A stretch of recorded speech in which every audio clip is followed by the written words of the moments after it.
Folks, welcome back to Nostalgianomics. My name's Alex.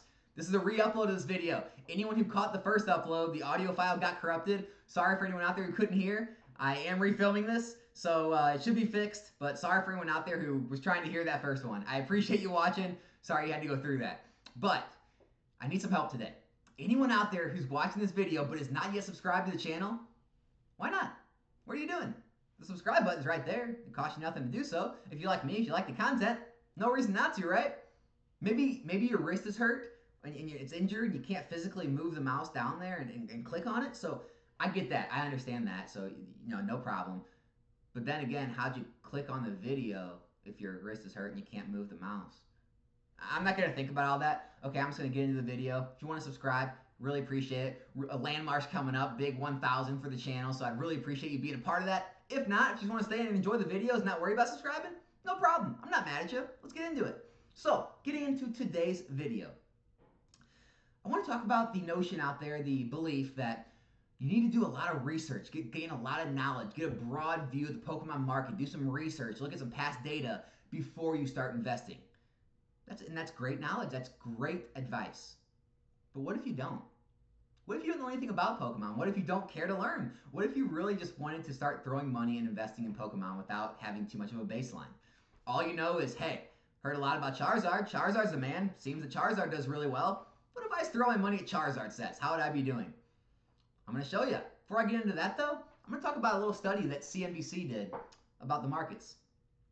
They figured out that 85% of the big Wall Street banks, the hedge funds, who employ all of these analysts, pay them hundreds of thousands of dollars a year to do nothing more than sit in these rooms and boop, boop, boop, boop, boop, punch these numbers in, look at all this data, look at all the performance of all the different stocks, move the money from A to B, do all these buys and sells and trades all throughout the year. All this work, they have all this knowledge, they get paid all this money.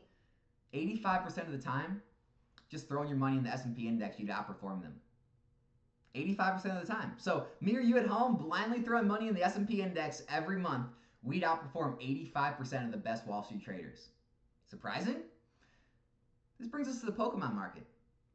A lot of the big OG, the big players in Pokemon, they do tons, massive amounts of research. They watch all the different auction sites. They know exactly what all the price points of all the items are. They look at all these kind of niche items to speculate in, all these singles, these sealed products people don't realize, and they do all this research, have these spreadsheets that give you headaches with all the different data on them. They study the PSA pop reports till their eyes bleed. And hey, a lot of them do really well. But what percentage of them would not even outperform if you just bought Charizard sets? Just bought Charizard. Let's go ahead and look at how Charizard's doing, shall we? Flash Fire. Let's start out with XY, all right? XY I like to break into two main parts. The reason being is the first four sets of XY were kind of before the print run started to ramp up. Nothing compared to what we see now, but very ramped up compared to what they were before that.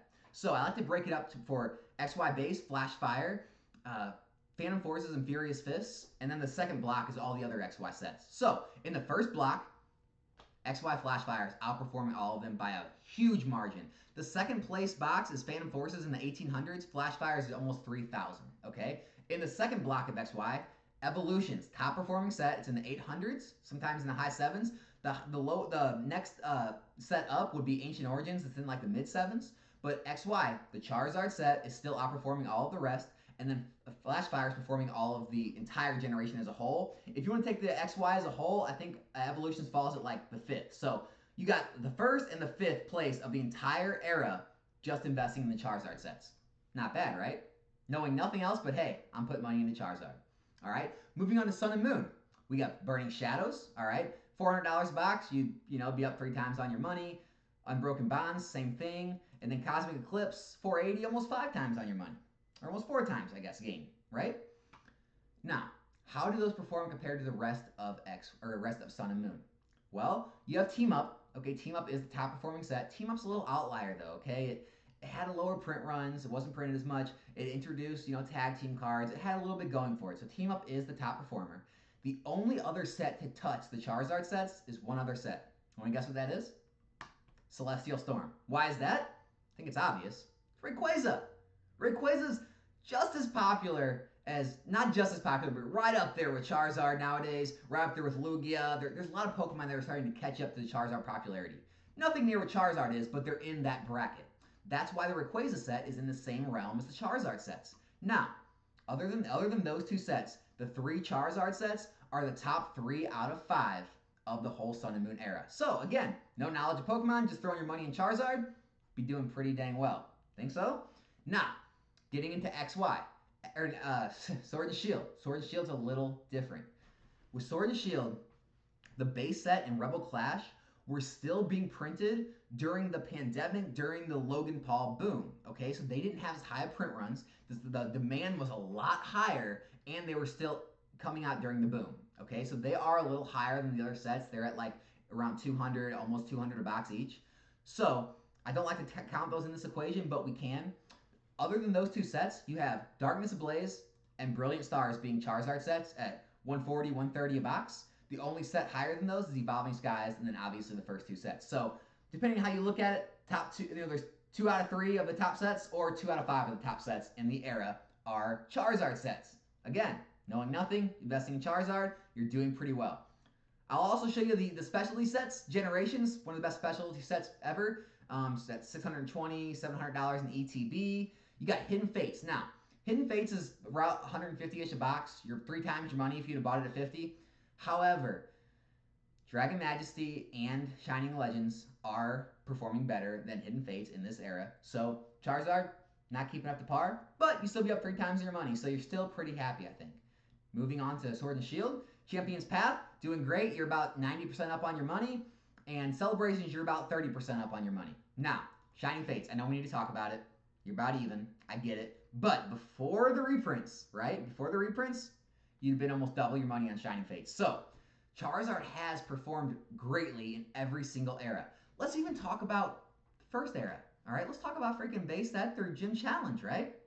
What are their best performing sets in those? Well, obviously, first edition base, first edition Gym Challenge, and then first edition Rockets right up there with first edition Jungle, maybe a little under Gym Heroes, but basically the Charizard sets are still outperforming. I know a lot of people want to mention base set 2, but base set 2 is an outlier because it never had a first edition print. So if you consider base set 2 compared to all the unlimited boxes, it compares a whole lot better. Moving into Generation 2, what's the best Neo set?